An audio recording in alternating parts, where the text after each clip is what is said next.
آج چونکہ اصحاب بدر واقعہ بدر کی رات ہے، 17ویں شب ہے.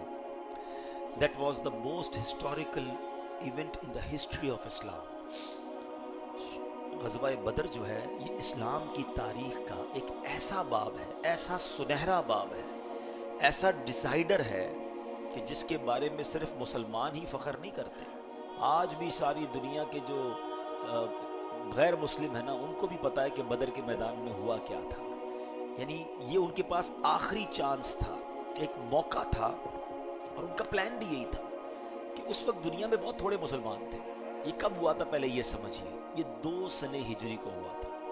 ہجری کس کو کہتے ہیں کہ جب نبی پاک علیہ السلام مائیگریٹ ہو کر ہجرت کر کے مکے سے مدینے گئے.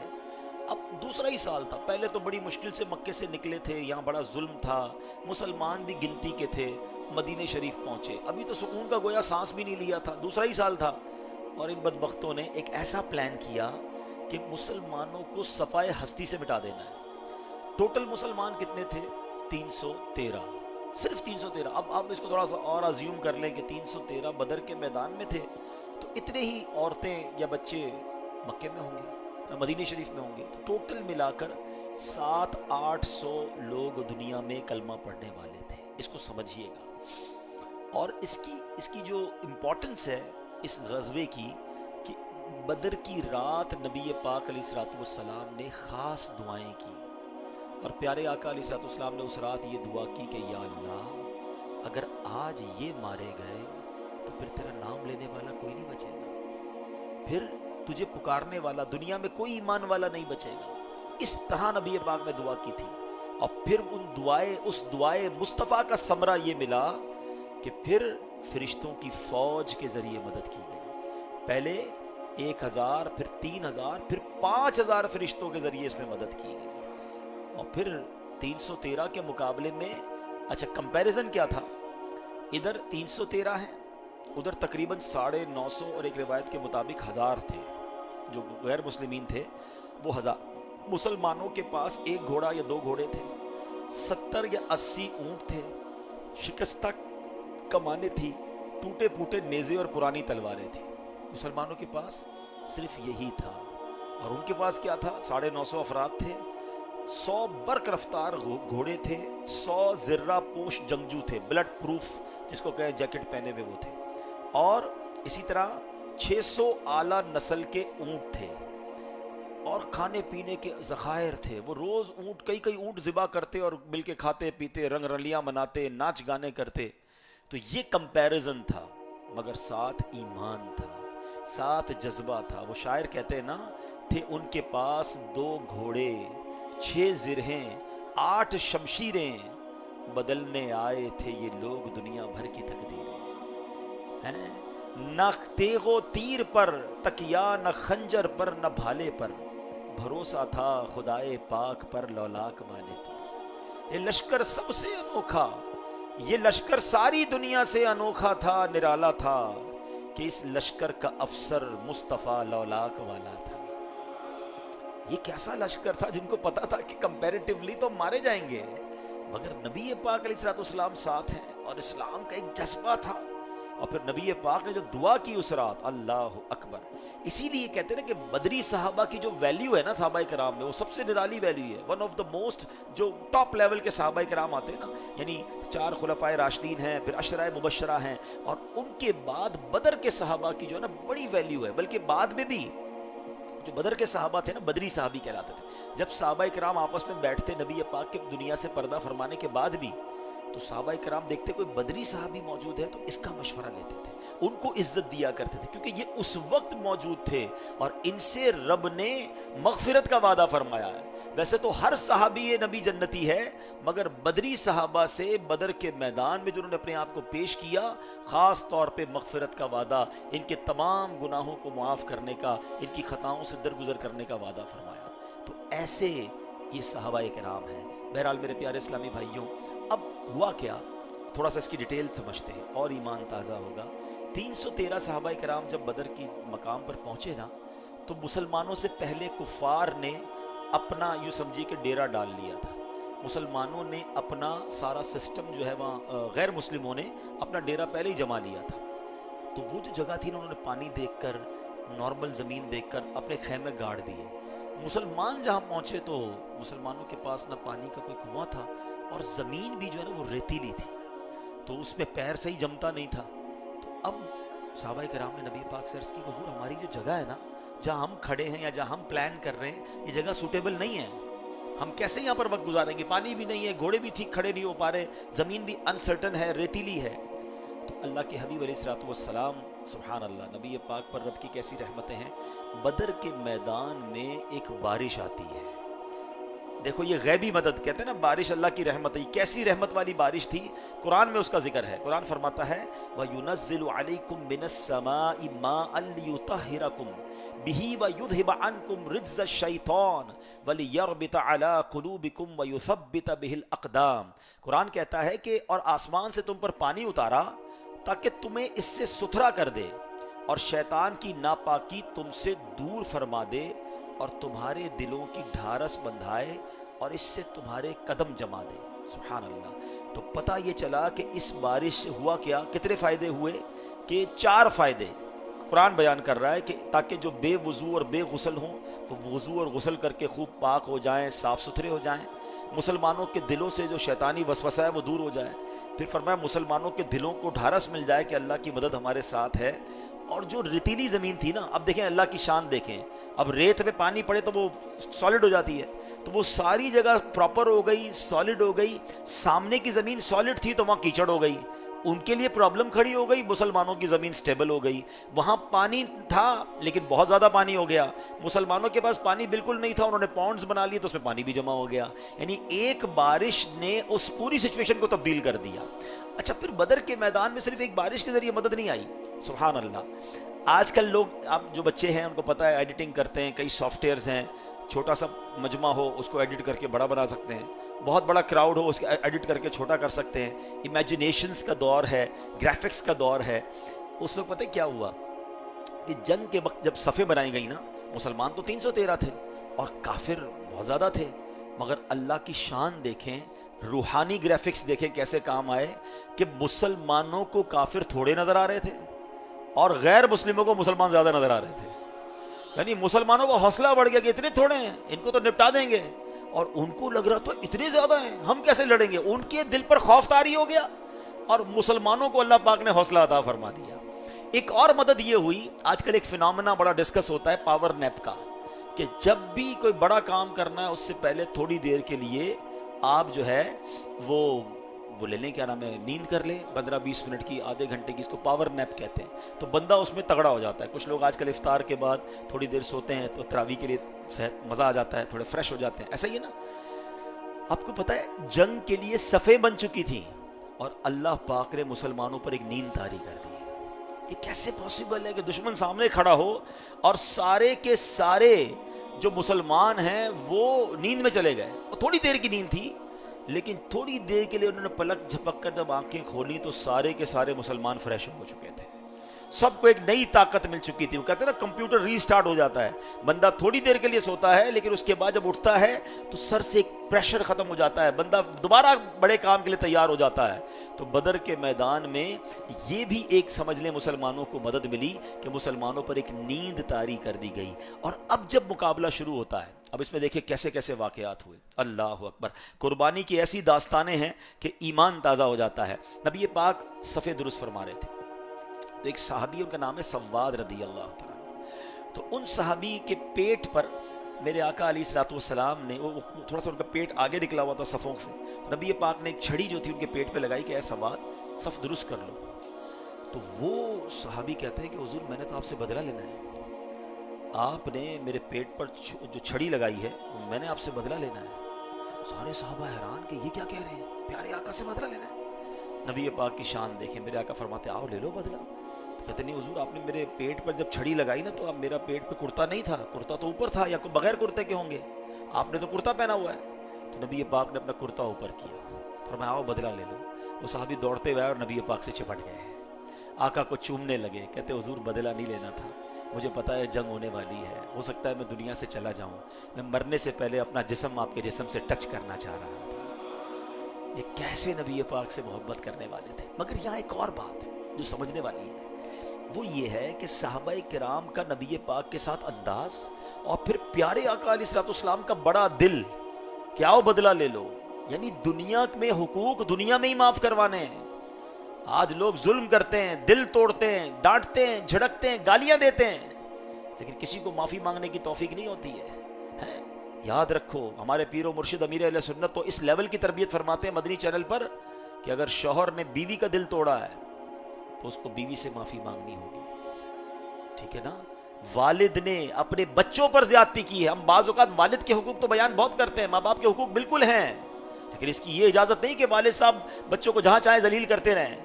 فرمایا اگر والد نے بچوں کے ساتھ زیادتی کی ہے تو ان کو اپنے بچوں سے بھی معافی مانگنی ہوگی. اور آگے بڑھیے, آپ فرماتے ہیں اگر پیر نے مرید کے ساتھ زیادتی کی ہے نا تو پیر کو مرید سے بھی معافی مانگنی ہوگی. ہے نا عجیب بات یار, یہ کیسے ہو سکتا ہے؟ ہاں, جب نبی پاک علیہ الصلوۃ والسلام اپنے امتیوں سے فرما رہے ہیں, اپنے غلاموں سے فرما رہے ہیں کہ آؤ بدلہ لے لو, یہ تربیت ہے میری اور آپ کی. ہم میں سے کوئی ورا الورا نہیں ہے کہ جو منہ میں آیا کہہ دیا, جیسے آیا ڈانٹ دیا. ملازم ہے گالیاں دی اس کو. ہر ملازم بیچارہ غریب آدمی ہے, کہاں سے وہ آپ کے سامنے بولے گا؟ پتہ ہے آپ کے سامنے بولے گا, آپ نوکری سے نکال دو گے, اس غریب کو کوئی جاب ملنی نہیں ہے, لیکن دل تو وہ رکھتا ہے نا. قیامت کے دن اللہ کی بارگاہ میں کھڑا ہو گیا تو جواب نہیں دے سکیں گے. ایک صاحب کے یہاں کوئی صاحب ایک بھائی کام کرتے تھے تو کسی نے پوچھا کتنی تنخواہ ہے؟ انہوں نے بتایا مثال کے طور پہ 80,000 روپے تنخواہ. تنخواہ تو بڑی اچھی ہے. کہ آدھی تنخواہ کام کی ہے اور آدھی تنخواہ گالیوں کی ہے. صبح و شام سیٹ کی گالیاں سنتا ہوں, چھوڑتا اس لیے نہیں ہوں کہ تنخواہ اچھی ہے, کہیں اور جاب نہیں ملے گی. مگر دل اس کا کتنا دکھتا ہوگا جو اپنے ملازم پر, اپنے بیوی بچوں پر, اپنے غریب رشتہ داروں پر ظلم کرتے ہیں نا. وہ سوچیں دنیا میں مانگ لو معافی, قیامت کے دن جواب نہیں دے سکو گے. اگر وہاں مظلوم کھڑا ہو گیا نا اللہ کی بارگاہ میں, اللہ مظلوم کے ساتھ ہوگا, اللہ کی رحمت مظلوم کے ساتھ ہوگی. ظالم پھنس جائے گا قیامت کے دن, اور اس دن اس کو نیکیاں دینی پڑ جائیں گی. اور یہ تو ڈانٹنے ڈپٹنے غصہ کرنے پر ہے. جو لوگ ظلم کرتے ہیں, چوریاں کرتے ہیں, ڈکیتیاں کرتے ہیں, قتل کرتے ہیں یا قتل کروا دیتے ہیں, قیامت کے دن کیا جواب دیں گے اللہ کو؟ خدا را اگر میرا یہ بیان کوئی میرا ایسا بھائی سن رہا ہے, اللہ رسول کے واسطے ایسا مت کرو. حقوق العباد حقوق اللہ سے زیادہ سخت ہے.